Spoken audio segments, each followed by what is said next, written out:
Baiklah hadirin yang terhormat, kita simak dengan seksama presentasi Profesor Dr. Muhyiddin Syah, MID. Assalamualaikum warahmatullahi wabarakatuh. Waalaikumsalam warahmatullahi wabarakatuh.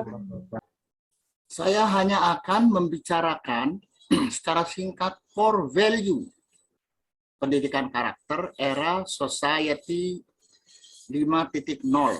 Menurut pakar karakter bernama Thomas Lickena, karakter itu nilai yang dilaksanakan dan berisi pengetahuan moral, perasaan moral, perilaku sesuai dengan moral. Pendidikan karakter respect dan responsibility menjadi core value dalam pendidikan karakter. Karakter itu majmu'atu simatis syahsillati tatamayyazu biddaimumah mithlul akhlaq. Jadi menurut Al-Khuli, karakter itu lebih kurang seperti akhlak. Saya tidak berani mengatakan karakter ialah akhlak. Karakter itu ya karakter, akhlak ya akhlak. Bahwa karakter itu berhubungan dengan akhlak, ya. Tetapi kalau karakter sama dengan akhlak, rasanya tidak cocok. Dan jangan lupa, kajian karakter itu sebetulnya, meskipun universal, berhubungan dengan kepentingan kehidupan berbangsa dan bernegara. Tidak ada hubungannya dengan beragama, menurut saya. Bahwa ada yang cocok dengan agama, iya.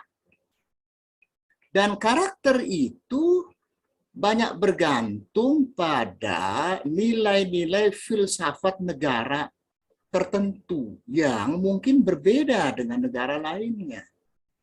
Karakter orang Arab Saudi berbeda dengan karakter orang Indonesia.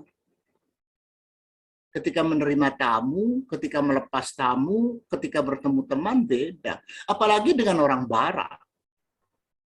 Beda itu. Itu karakter. Tapi kalau orang mengacu pada akhlak, mestinya sama. Karakter itu dapat disebut tabi'ah. Kalau dilekatkan pada manusia, disebut at-tabi'atul basyariyah. Dari kata toba'a, toba'an, tiba'an, tiba'atan. Itu karakter itu. Tabiat itu karakter. Ada contoh kalimat yang dibuat oleh Ahmad Munawwir, tobba'a bitiba'i abih. Orang itu berkarakter seperti ayahnya. Lalu perkembangan karakter itu seperti apa? Karakter itu berkembang sejalan dengan tahapan perkembangan manusia dalam rangka mengganti insting rendah yang cenderung bersifat hewani.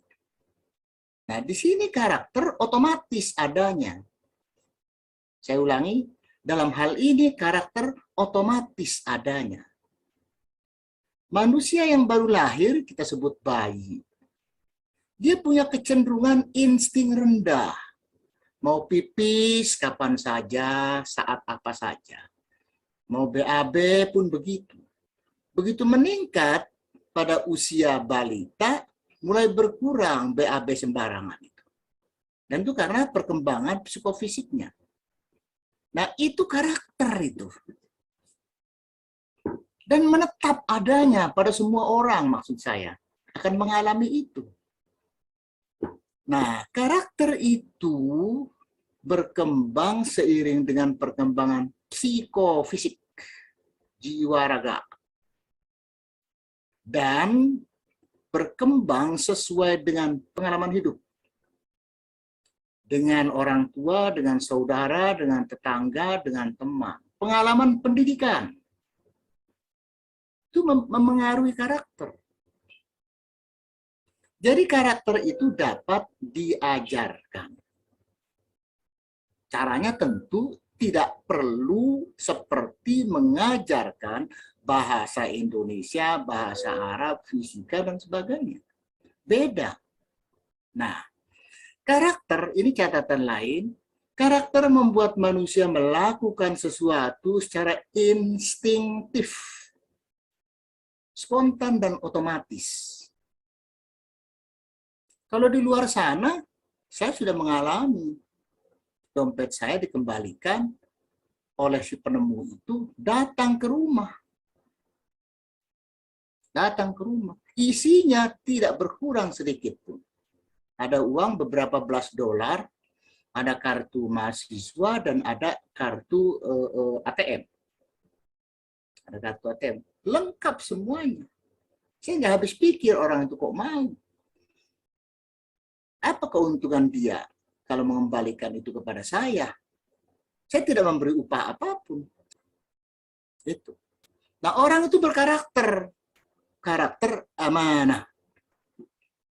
Lalu apa core value yang harus dikembangkan terlebih dulu? Menurut saya, tunggal nilai, yaitu amanah dan profesional. Meskipun karakter amanah memang yang pertama. Gampang orang mau jadi profesional.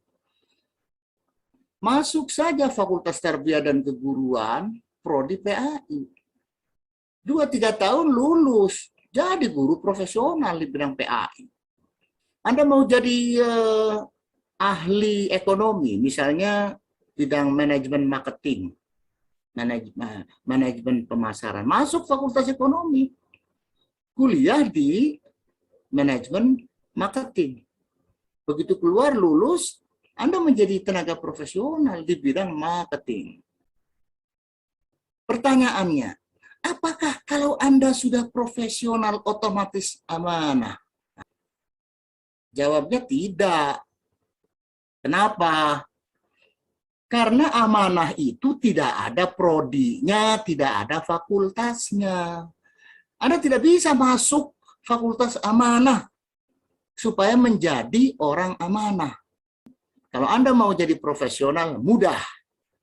Tetapi kalau mau jadi amanah, tidak mudah. Kalau mau jadi profesional di bidang ekonomi, Anda tinggal kuliah di Fakultas Ekonomi. Sedangkan kalau Anda mau jadi amanah, Anda tidak bisa memasuki fakultas amanah. Tidak ada itu. Tidak ada fakultasnya, tidak ada prodinya. Lalu bagaimana Anda belajar sendiri, membiasakan diri? Banyak-banyak mendekatkan diri kepada Allah supaya Anda mendapat hidayah, mendapat taufik, mendapat inayah, supaya Anda tetap amanah. Mengapa perlu diutamakan amanah itu? Karena amanah itu bersifat universal. Dia merupakan unsur psikologis, lebih berdampak positif. Orang yang berkarakter amanah tidak hanya selalu berbuat jujur dan bertanggung jawab, tetapi juga akan lebih terdorong untuk memberi atau berbuat yang terbaik untuk orang lain. Nabi Muhammad disebut Al-Amin, karena menjaga amanah. Ciri khasnya ya gampang. Dalam hadis disebutkan, orang yang amanah itu seperti apa sih? Mudah. Asal dia mau menyerahkan titipan, menyerahkan hak orang lain, sudah amanah. Itu yang mudah. Itu adil amanata ila manik tamanak.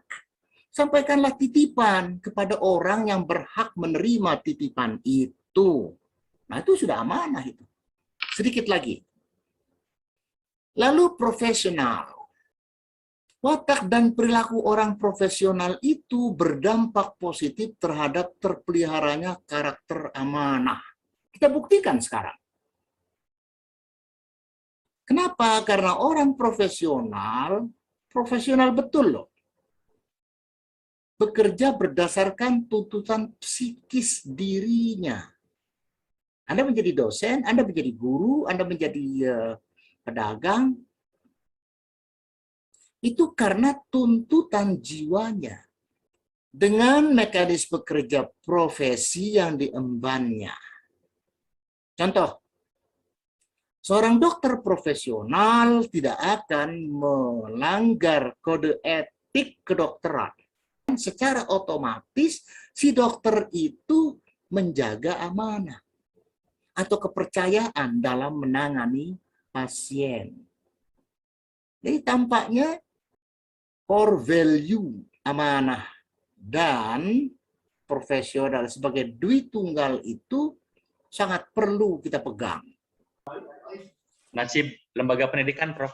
Bagaimana nasib lembaga pendidikan? Ya nggak bagaimana, jalani aja seadanya. Saya kan sudah bilang, suatu saat mungkin 10-15 tahun yang akan datang, kelas itu ditinggalkan murid. Sebab mereka bisa belajar di kamarnya sendiri. Pakai laptop. Bahkan pakai HP. Seperti sekarang kan pakai laptop, pakai HP. Zaman pandemi. Untung ada laptop, ada HP. Lamun henteu mah enggak soal libur baru datang. Terus 2 tahun teu sakola meureunnan. Jadi nasib pendidikan, nasib lembaga pendidikan kita, bukan hanya kita sebetulnya, dunia luar sana pun akan baik-baik saja, tetapi dengan pola yang berbeda. Sama dengan nasib pendidikan zaman dulu, ketika belum ada sekolah. Iya kan? Lalu ada sekolah, ada madrasah. Dulu apa ada pendidikan seperti zaman sekarang? Kan baik-baik saja. Prof, dari Pak Syarifuddin, ada pertanyaan. Bagaimana cara mengetahui karakter anak, karakter siswa, Prof? Cara mengetahui karakter siswa? Betul. Ajak mereka ngobrol.